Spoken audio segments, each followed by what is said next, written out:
is it a selfie stick? Oh, I don't know. All right, is this rolling? I haven't seen it. Okay, I would like to say something on the air. At the end of the selfie stick, there should be a gun that's pointing back at you. And then when you do it, it saves everybody the fucking trouble having to fucking watch that. All right. We are live with the Strength and Philosophy cast. I am back with Doug. He was such an internet sensation. We had to come back to talk more weightlifting. Today we are going to get grimy. We're going to get dirty. Last time we touched about how deep Reddit was with knowledge and shit and banter.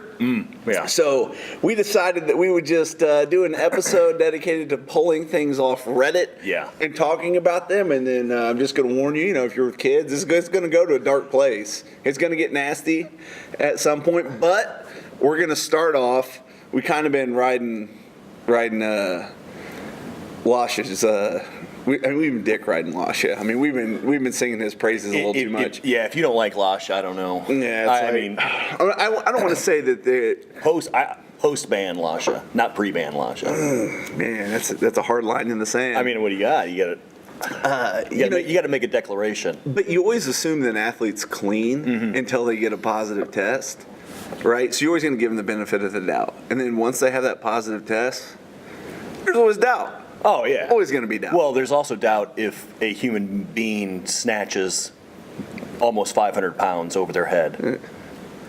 I mean, I'll go back to what I said before about this, the amateur athletes that work at Lowe's and just lift, after their shift at, 9 p.m., don't snatch 230 kilos. Well, no. So, but wait, Dan, Lasha hasn't snatched 230 kilos. No. False. Yes, word on the street. According to Reddit. In which, I mean, we got to believe it. Word on the street is that he's snatched 230 off the blocks.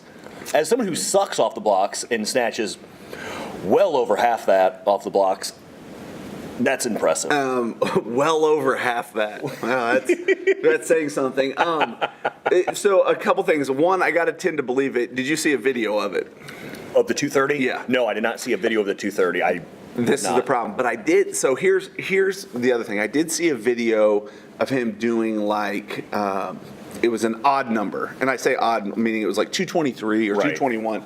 And the reason that's odd is because in competition, in all trainings, Lasha's training videos, everything's on like the 10 kilo marker, more or less, right? So I saw the video of like a real odd number. It looked real easy. So I'm assuming that he snatches, he knows how to use change plates. Yeah. He doesn't just have whites. I don't want to go off on a tangent, but I'm going to here. Well, this is the time. I cannot stand people who don't, if you are a regular human being that we will count ourselves amongst, why do you just not go 90, 95, 100, 115, 120, 140, I don't know. It's just. I mean, are we talking about in training? Yeah, in training. Yeah, right. When I see people going and they're going to train and they're like, "Sorry, man, I got to do." Program says I got to do 82% of my 1 rep max, and they're loading a half kilo on a kilo. They're, I got to do 102. Right. I'm like, dude, just put on 105. Take the governor off here. Just put on 105. Really open it up. Right. I don't want to. As an aside, I'm sorry. It drives me nuts. I hate it when I see a mediocre lifter like myself throwing on a 102 or a 103. Dude, just put on 100 and 105.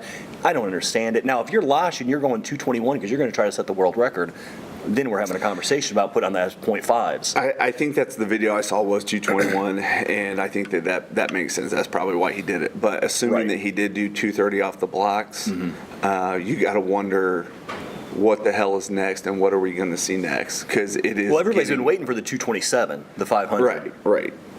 But if he's done 230 off the blocks, it's there. Yeah, but here's the thing. He's Georgian, right? Right. Does he care about 227? No, I mean, I don't think. Right, he know what I'm cares. saying? Like, no, he doesn't. 500 pounds doesn't mean shit to him. No. Right. I would imagine not. Other than like the annual. That's probably the annual pounds of beef he eats. How much does he weigh? 165. For some reason, 166 is speaking to me as far as body weight. I know he's 6'6". Yeah. Well, I mean, which is an enormous human being. He's probably going to get screwed when these new weight classes come out. You think they're going to put a? Yeah, he's going to be. He's going to be in there with some real monsters. instead of just like showing up and doing your best lifts, you worry about what the new weight categories are. Obviously.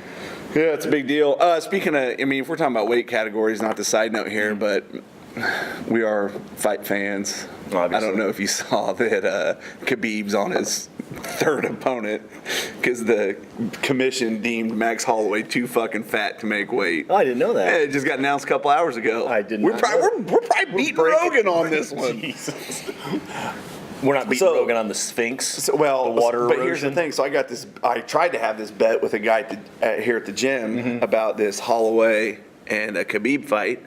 And for those of you that don't know, Khabib's just a fucking monster. Right. Dagestani. Yeah. And he was supposed to fight, oh my God. You want to answer this one? Or you want me to save you? Help me out here. I'm sure. Ferguson. I was getting ready to say Barbosa. I'm like, it's not Barbosa. Ferguson, who got hurt, like at a UFC press conference, like tripped on some wire bullshit, blew out his knee. Okay, so they call Max Holloway, who's a 155-pound champ, fights at 155 all the time. Where there's smoke, there's fire, Doug, because I saw a thing from Holloway's camp at the beginning of the week. They asked, what's Max's weight? And the nutrition guy, his only answer was, he's below 200. Okay, so I had a bet here at the gym with a guy that the fight wouldn't happen. Right. Because if you're like, So I'm a fan of most sports that have weight classes. I don't know why I don't hold it, but what would you say as a professional coach of weightlifters and things that have weight classes? Yeah. I know it's different because you have the day before weigh-in, you have the hour before, you have 2 hours before in USA weightlifting and the international stage. What's a good walk-around weight for? If you have a day of weigh-in, for example, wrestling, you have a day of weightlifting. Weigh-in. You have weightlifting. You have a day of weightlifting. I've said weightlifting like 6-10 times. A day of weigh-in. Where do you want your lifters? Where do you want your athletes walking around at? Well, it's all dependent on, it's proportion to their body weight, right? So a 48 kilo lifter is going to have a lot harder time dropping 5 kilos than a guy that's a 105, right? So if you're talking, go ahead. In general, I break our athletes down into, and there's always overlap, right? So some 94 is going to be a little heavier, some are going to be a little lighter, something like that. But the lighter weight classes, 48s, 53s, I like them 3 to 4 kilos above their competition weight 6 weeks out. Okay, if they're there, they're probably going to have an easy time. Now, when our combat athletes, and I take wrestling, obviously, so I'm not just talking about jiu-jitsu, the whole thing, right? So it's a little bit different because if they have 24 hours, they can suck down and lose a lot more weight. Max Holloway could make the weight. Right. The Nevada Commission said it was going to be too unhealthy. So having worked with wrestling for a long time, I've seen some crazy shit, and I know that dudes that know how to cut weight know how to cut weight. Like, you don't have to worry about it. So I'm sure he could have made it. They just thought it was going to be a little bit unhealthy. Now, example, we got our infamous 94 here at the gym that's quite the character. And that dude, he's never missed weight. I've never had to worry about it. But he walks around at like 100, 102 the week of. And I'm like, dude, you ain't gonna make it. He's like, I got this, right? And still performs reasonably well. The other thing is the dehydration, rehydration is different for those sports, right? So weightlifting, you don't really see the results of the weight cut and the snatch. Right, you always see when it comes. Yeah, it's proportional to the weight being moved. Right. Correct. It's the same thing with like when you've missed your first attempt and you have a second attempt and you go in, you're like, it's not as bad as missing your first attempt at the clean and jerk because your body recovers. It's relative weight. Exactly, and it's relative, right? So you see it when you get to the clean and jerk, and that's when people just like look like they can't handle the weight cut, right? So I always, especially with like people that are listening to this that are novice weightlifters, they think that like the weight cut's not affecting them because they went 3 for 3 in the snatch, but then you bomb clean and jerk, right? Yeah. Like all of a sudden that catch is a lot heavier than it used to be in training. Or they fight the shit out of you. I'm like, I'm gonna drop your opener, and they're like, no, I gotta open it this. Like, I'm like, dude, you need to see this differently. That's different. Also in combat sports, I don't exactly know. I don't know, like,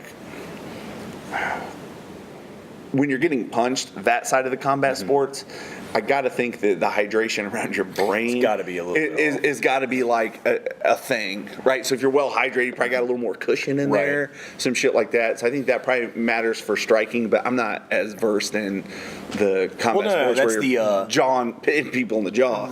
That's been the argument on the day of weigh-ins for combat sports and things like that, because of the nature of the beast, where you're getting punched in the head. You want to have that 24 hours to recover and rehydrate and put that back in your body, the nutrients and things like that, because, I mean, we're not immune to the ideas of, CTE and things like that, where you want as much recovery time as you possibly can, because a lot of the arguments are, well, let's cut down on these guys cutting so much weight. Right. Let's have this, an hour before weigh-ins. It's like, that's not really the best avenue to do. I mean, I like it in like a lot of jiu-jitsu tournaments, for example. Hell, some of them, they make you weigh in with your gi on. Yeah. Right? So you're trying to get a true competitive weight, right? Not a walk-around weight. The other thing on the weightlifting side is, think about how many people train, and they're awesome, right? They walk around at 73 kilos. Let's say you're a 73 kilo male, right? Right. And you're smashing weight and you're training like a champ, and you cut down to 69 for your meet, and you perform 10 kilos, less than what you were in training, right? Well, it seems to me like you might have been better going up and being a 77 versus being a 73. But for whatever reason, people don't like to bump up weight classes, which is baffling to me. Your training improves so much. I cut weight, essentially. Cutting weight sucks. Cutting weight, but let's be clear. If you have never cut weight, then you don't know how bad it sucks. It is awful. When you cut weight, I cut weight down to 85 one time. I lifted the worst I have ever lifted before, and that's saying something, because my mediocrity knows no bounds. And I cut weight one time. I had abs for that one moment when I stepped on that scale at the $20 no holler in Southern Indiana. Oh my God! I lifted 2 for 6, the worst of all time. And I vowed at that moment that I would never cut weight again, and I have never cut weight again. Because especially in weightlifting, where you have the 2-hour weigh-in. You're trying to lift, you're trying to be as strong as possible for that moment when you step on the platform. There is, I don't want to say there's no reason to cut down, because obviously there's benefits to dropping a weight class, the weight's lower down. But if you're trying to perform at your best, cutting weight in weightlifting, I don't know, man. It's just, personally, I've seen very, very few instances where it's like, this is the right thing to do. You got to have it down for sure. Like, and that can be part of that. Exercise is almost part of your practice, right? Like sometimes you have to do some meets where you're just going to suck shit. Mm-hmm. So you got to figure out if you can make the cut, how you rehydrate. I think I've got it down for our athletes on the rehydration strategy pretty well. We've only had a bite us in the ass once, and we had. There's a page trying to make the world team. Worst time to bite you in the ass. Yeah. But she put like a product in her post hydration or her post weigh-in hydration that she had never used, and one we did not tell her to use, and it was a waxy maize starch, which slows absorption in your gut. So she essentially was drinking water and it's just sitting there. But not just water, but electrolytes, the whole thing. So anyway, I don't know how the fuck we got. How did we get onto weight cutting? Because Max Holloway not making weight. We had so many plans to talk about Lasha, and then moving on to all the major Reddit topics. All right, hold on. All right, back on track here. So, anyway, you cut the cake. Right. Lasha's smashing shit tons of weight. He did. The fact I want to say, I was dumbfounded to see him miss 221, because he goes out there, he almost misses 200, his opener. He gets caught when he rocks back on his heels, he corrects himself, stands up, which, to be quite honest, being able to correct a 200 kilo snatch, and kind of like looking like what just happened. He was kind of confused on why he didn't just stand up with it so cleanly. He points to the platform. I think the platform was slippery at Obviously, Euros, because there had to be a different, some kind of outside variable where this wasn't just He's not a missing warm up. that. Yeah. So he smokes he makes 200 and he smokes 210, goes up to 221, and I mean, how long has it been since he's missed a lift? I think 2015. I think he missed his opener at 2015 Worlds. I bet when he got that first suspension, he was like, "I'm never missing a lift again." Well, you got to give to Lasha too for getting back out there and competing again. Yeah. And like putting it out there and say what you want, subject himself to drug tests. Yeah. Like, you know, so he's getting back in the mix. But here's the next little point I want to make on Lasha. We won't spend too much time on it. And I kind of want your opinion on how you think this is playing out in America, because like we've seen the explosion of small sports coming into mainstream notoriety. Right. For example, we're just talking about the UFC. Yeah. 2005. What year was the first season of Ultimate Fighter? The Ultimate Fighter. Forrest Griffin banged out with Stephen 05, Bonner. 05, 04, yeah. yeah. Somewhere. I was in college watching it. I was a young man. So, but that was, not that long ago, and it wasn't like people were like, what the hell is this? Mm-hmm. And it just blew up. So on the Lasha side, Lasha seems to have gained some notoriety because he now has the Lasha dumbbell, I had no idea what that is. which is not a dumbbell. What is that? Well, Lasha, and by the way, when he posts this, he had a geotag on it. Walk me through. I don't want to tell Okay. you. What's a geotag? Well, it's just his geographical location. Oh, I got it. Okay. The kids today use kids, the okay. global positioning I don't know system. what. Yeah, I don't know what the chatter And- snaps are. And I'm not sure. Like, I don't know exactly when it was, but the geotag was from Santa Monica, California, and I'm like, how's that? Is he hustling the courts like Billy know. Ho I and don't Cindy know. Dean? I don't know. But anyway, so No, Lasha. is that Venice? I don't know. What? Lasha has a dumbbell, okay, but it's not a dumbbell. All right, it's a adjustable weight fat bell. For those of you who don't know what a fat bell is, think about kettlebell. If you cut the handle off of it, hollow it out the center, put a handle in the middle of the dome, you basically get like a steel boxing glove. But anyway, obviously it's trademarked, the Lasha dumbbell. All right,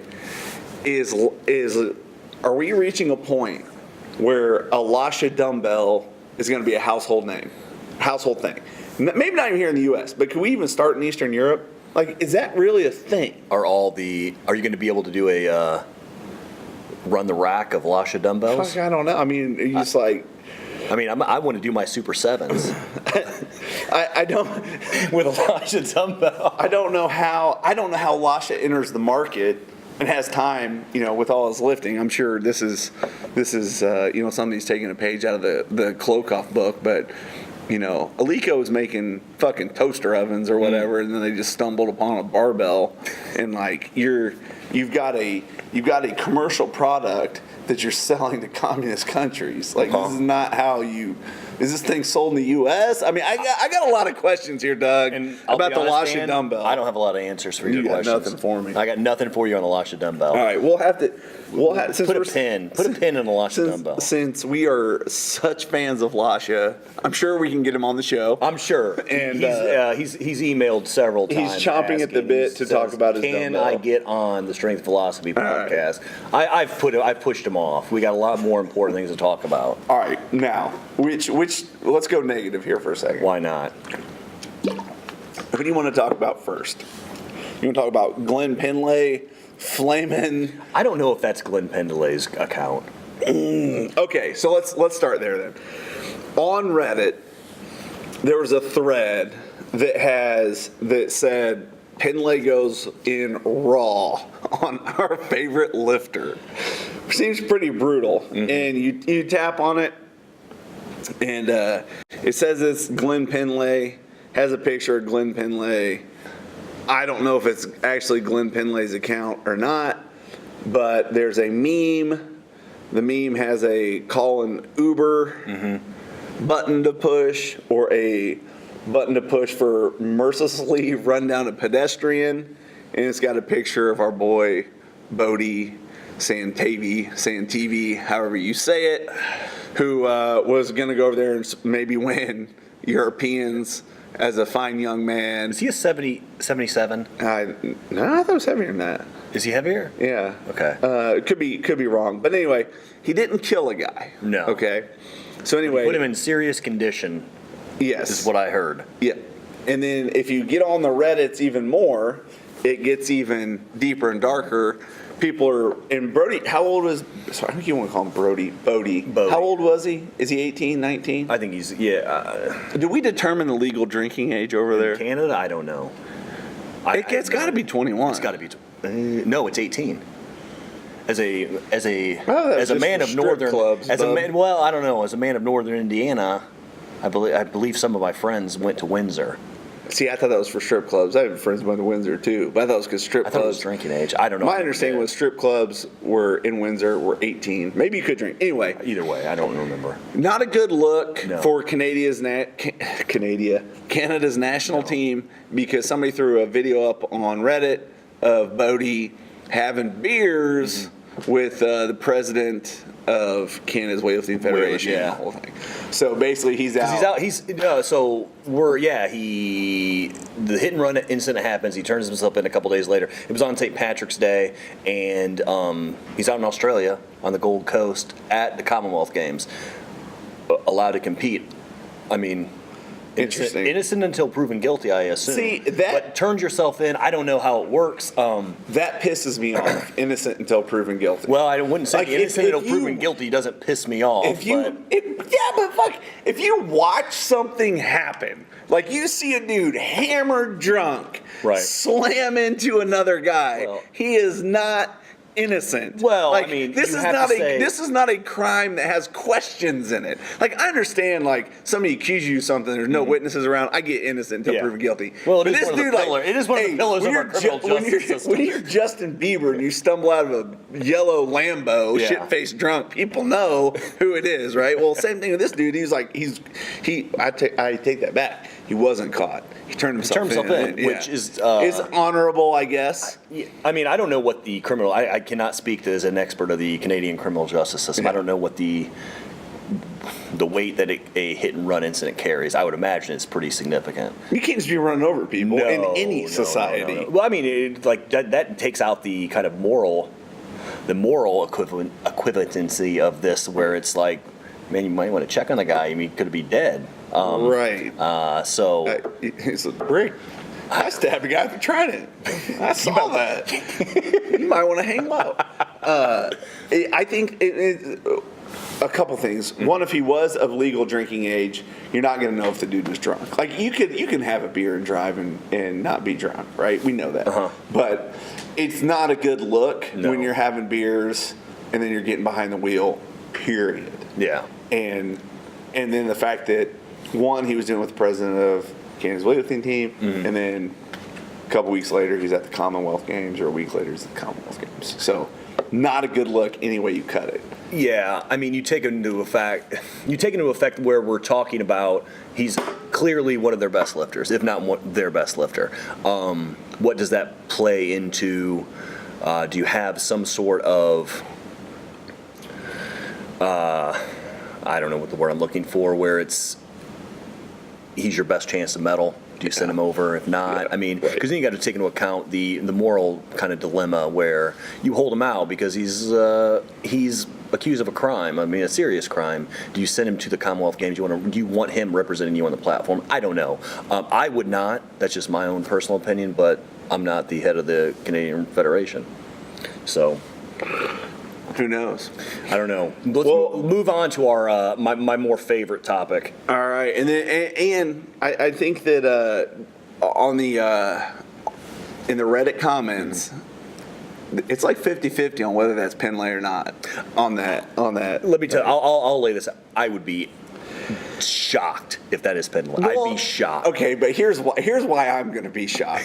Do you think he knows how to make a meme? Do you think he has that kind of creativity? Yeah, right. I mean, I'm not going to say he's old. Maybe he's an older man. Right. I barely know what all of this stuff is, and I'm in my mid-30s. I couldn't make a meme. I don't know. I have never made a meme in my life.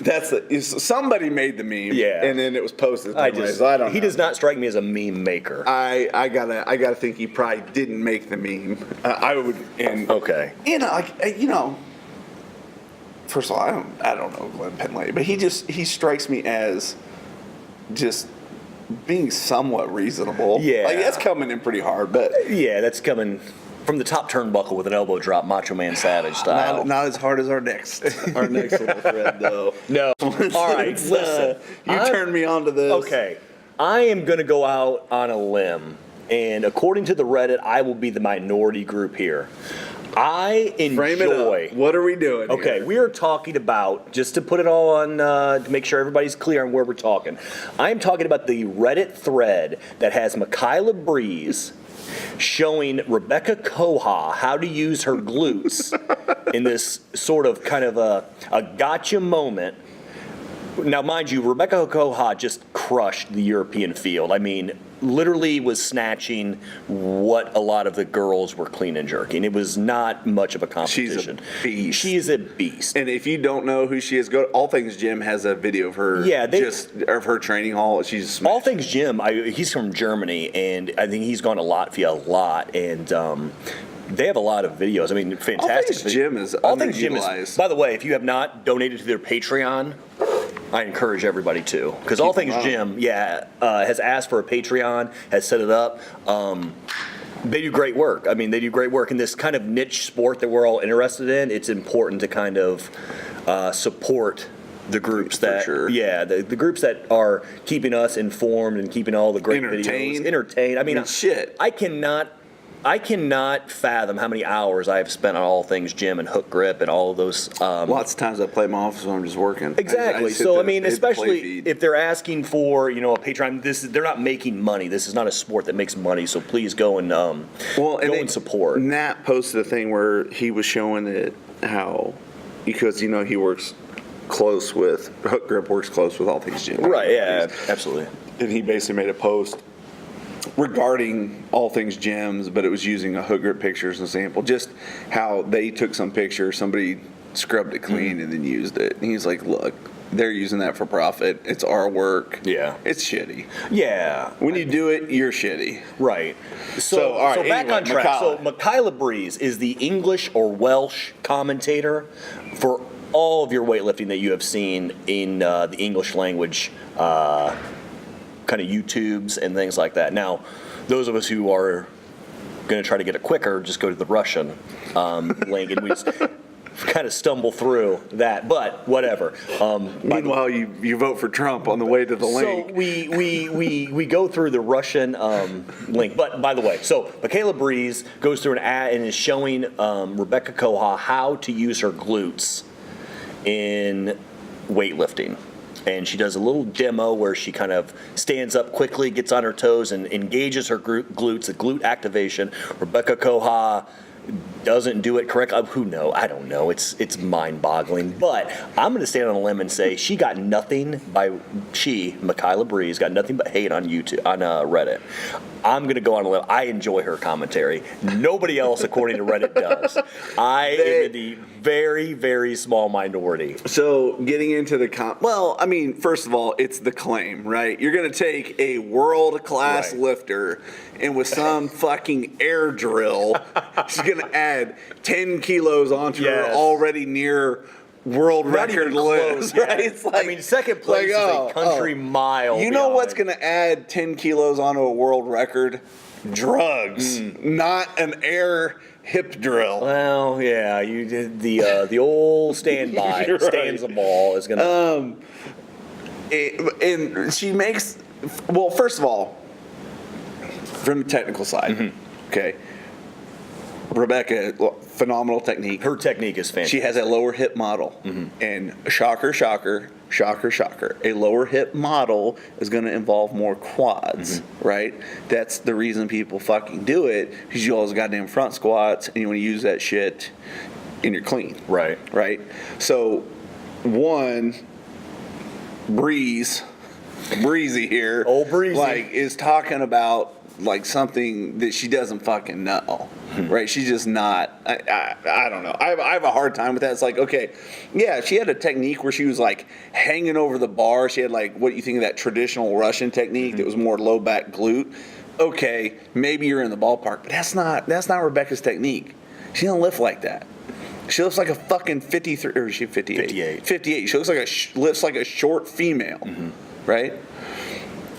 I have shown Rebecca Koha's technique a number of times to my youth lifters, where because she has that perfect kind of knee splay, where she gets she gets out of the way of the bar, and I've said this numerous times to the youth and the junior lifters, where they're just kind of learning the technique. I'm like, you don't pull the bar around you; you get away from the bar. The bar has that kind of classic S pull where it sweeps back in and then it hooks around. I mean, she has a fantastic technique. I brought this up to you just simply because here's what I like about Michaela Breeze's commentary, where apparently the experts on Reddit do not. At least she takes a stand on something.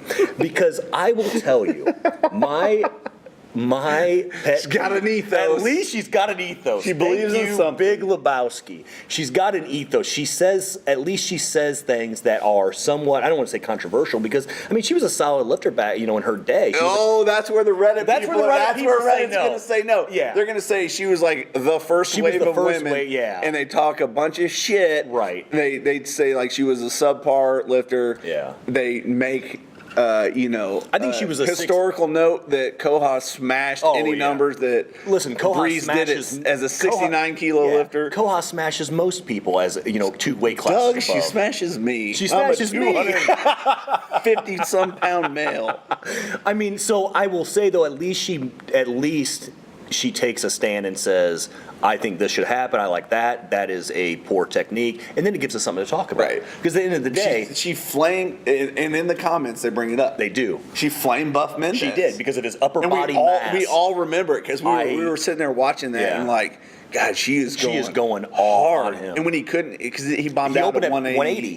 180 snatch. Yeah, and he bombed out, and she was flaming him about his upper body mass and how useless it is. Right. Which I disagree with that. Yeah, me too. And two, she was like, they should have worked this out in the warm-up room. Maybe he should have opened a little bit lower. And I will say... Damn. Listen. I'm never. And he was the first to go in that A session. He was. Which that was the problem. He shouldn't have been in the A session, but he wanted to lift in the A session. So I heard this at 180. Because you saw the 20 kilo rule, right? Yeah. So it basically was like the number he had to open with. Okay. And I've heard that from coaches that are close to his coach, or his former coach. I mean, and supposedly his former coach said that he wanted to lift in that A session. Which, to be honest, fuck, dude, you only get one shot at Worlds, that was Worlds. It was Worlds, yeah. I mean, why not? Yeah. Go for it. I mean, it wasn't like it wasn't like his best was 160. Right. And he's like, hey, I'm gonna open it. Yeah, he's just hit like it. Yeah, he's hit it. He's done it. He's done the lift. It wasn't so outlandish. So I don't know.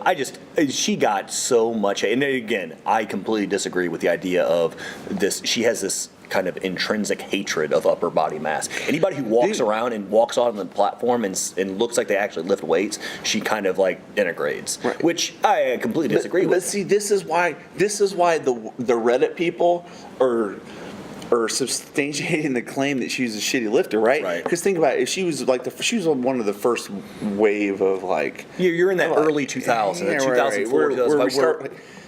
We didn't get women into the Olympics and weightlifting until 2000, right? Or 96. Yeah, maybe in Atlanta. I think Atlanta we had it.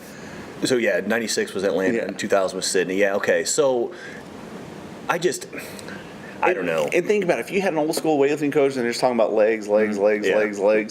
I mean, I would just like to subtly point out that your upper body is half your fucking body.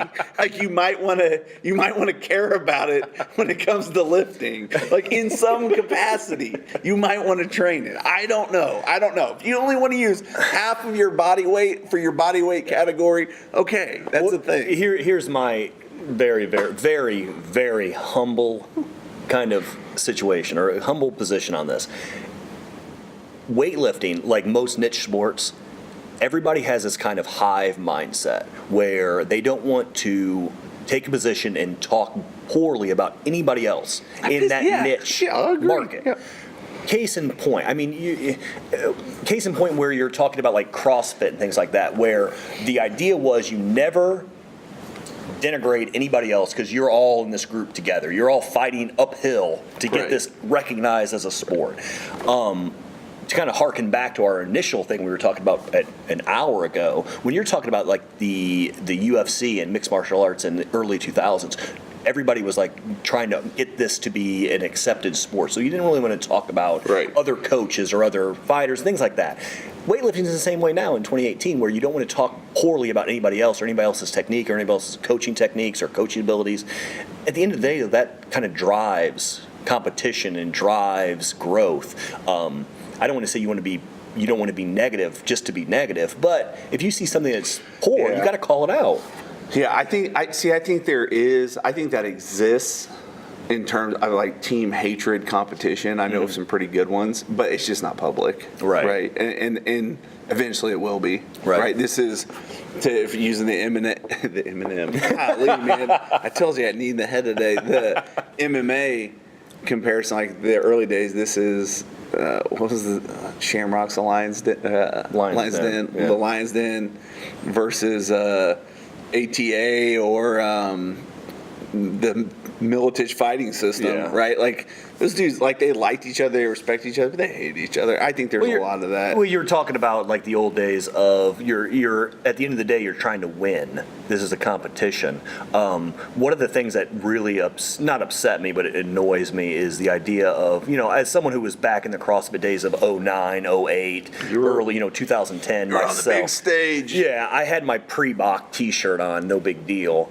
I'm just saying, the idea that you cheer for the guy or the girl that is in, finishing last, they get more cheers than the person that's in first, which... Fuck that. Listen, as someone who was in last place, the last thing on this godforsaken earth that I wanted was somebody cheering for me. Like, listen, I know you beat me. You know you beat me. Stop cheering for me. I'm going to finish this. I swear to God, I'll walk off this floor. I will walk off this floor right now if you keep cheering for me. I hate it. I mean, hey, that's where we're at. Hand out medals to everybody.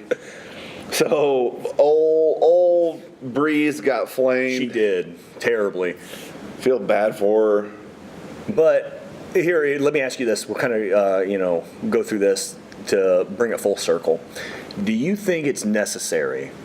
Because a lot of the people on Reddit immediately attacked her for her weightlifting capabilities, saying that she was a poor... Listen, Koha outsnatches you by 20 kilos, 2 weight classes below. Is it necessary for someone to be a good coach or somebody who have a opinion that was not a high-level athlete? No. And I would equate this to any sport.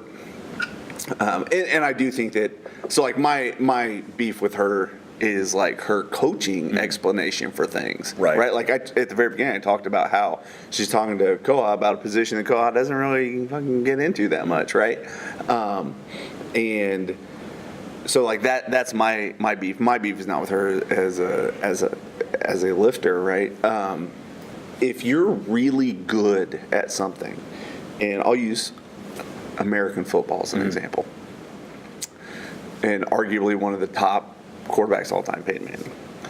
If Peyton Manning became your quarterback coach or your offensive coordinator, it's going to be a hard transition because he knows so much shit that he doesn't realize, and he doesn't realize in the sequence that he learned it. Like, it's just floating around. Like, he's going to have to bring it back to a level that's not expertise. Well, the same thing is true, like, if you're just like let's say you're just a really legitimate weightlifter. And there's people that can do both, but it's not real common. Like, I was a great weightlifter, now I'm a great weightlifting coach. It's hard. It's like Klokov, I'll use him as an example because he's in this kind of coaching thing. At least Americans who pay for his seminars, he's in this coaching. For sure, right. What Klokov does with a beginner weightlifter is not what Klokov was doing when he was a beginner weightlifter, right? He's ignoring all the steps that it took to become Klokov, right? And he's just picking you up at present day or 6 months ago Klokov, right? And you don't have that accumulation. And when you're really shitty at something and it doesn't come natural, you're going to spend more time. This is me 101, right? You're going to spend more time figuring out why the fuck am I so goddamn bad at this, right? And you're going to start looking for the nuances and the things like that. So I don't think it's necessary. I think you have to be a good coach. I think you have to have a combination of a few things. I think you need some sort of education, whether it's you travel around and pick the brains of every weightlifting coach in the country. You get a formal education. You have to have some athlete experience. Like you got to at least fucking know what it's like. You got to have to done, get out there. Yeah, right. You have to have done the sport. Dan Brown has competed in weightlifting meets. Not well. Not anything that wasn't beaten by Rebecca Coa, but back in. But at least you've done it. You've picked up the bar from. You've done a first pull. You've done. Dude, I've been naked on a stage in front of people throwing weight around. Yeah. So that's just a thing of like you need to have some level of experience. Well, that's I think you're correct. It's like that in any sport. I can't remember. I'm going to plagiarize or somewhat butcher the quote. It's the best coaches were mediocre lifters or mediocre athletes in their sport. Yeah. Because if you're a mediocre athlete in football and soccer and basketball and weightlifting, whatever it is, you were not gifted genetically with the ability to just kind of like you said, Peyton Manning. I'm sure obviously he's done a lot of studies, prepared himself, or the Tom Brady's or the Drew Brees, Purdue all the way. But those guys are anomalies. The best coaches are probably those backups, those third strings who had to work. You had to work to get that idea, just to be on the field at all. Right. Those are your best coaches. Right. So the idea that they're going to attack Michaela Breeze because Koha has outsnatched her 2 or 3 weight classes below, it's a little bit disingenuous. Dude, think about it too. Like you take a world class lifter, you take Ilya. Yeah. Man, we're hard on Ilya too. I love Ilya. Say we take Ilya, and all of a sudden we give him this like real hinged over the bar, technique. Now we're gonna like bring your hip back through real late type, and we tell him the first time in his life we ask him to do it, we're gonna look at him and be like, oh, that looked like shit. You know why? This is the first time in his life he's done it. First of all, she's just being put on the spot and asked to do this drill that, like, I don't know. Give her 2 weeks of trying, and she probably has plenty of, glute activation, which is a stupid fucking term. I was gonna ask you as a professional coach of multiple lifters and entire gym, the idea of glute activation, hip activation, and shoulder activation. Unless you have like severed nerves, right?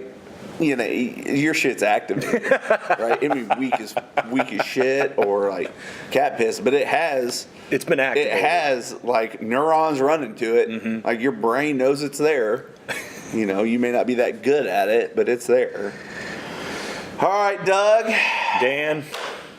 This Reddit rundown was brought to you by Killcliff and Nike Weightlifting. We set out none of their products today. If you are watching the video version, we got kicked out of our normal space. If you are one of the 3 people that are watching the video version, my apologies. Lasha and the other 2 people. Yes, Lasha. I want to talk to you. Stop emailing us. We cannot fit you on this podcast right now. This is too big. Not big enough. The list of people that want to get on and talk to us is too large. Too much. We can't fit you. I'm sorry. It is what it is. Next time. Boom.